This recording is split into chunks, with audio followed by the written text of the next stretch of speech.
پایگاه خبری دون نقطه رو خبر داد که نفر هلاک شده بر اثر ترکش بالون گاز در دکان شاورما فروشی در شهر رستوف لب دون جوان 21 ساله از تاجیکستان شهرت بوده است. بالون گاز در دکان شاورما فروشی در نقطه های سودای نزد بیمارستان یوری تاجیلی طبی رستوف در کوچه ژدانوف 14 در میکرورایون لوینسوفکا شب 7 ینور ساعت 00:29 روی داد. در پی ترکش بالون گاز اول دکان شاورما فروشی و به دنبال آن دکانهای دیگر به کام آتش رفتند.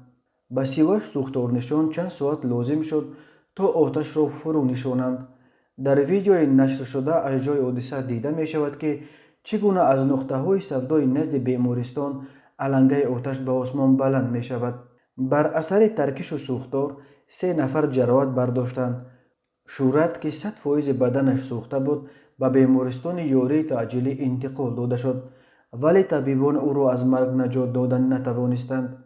یک همکار او نیز با زخم‌های زیاد بستری کرده شده است و طبیبان وضع او را وزنین ارزیابی می‌کنند. یکی از مشتریان دکان شاورما فروشی نیز با 45% سوختن بدنش بستری کرده شده است.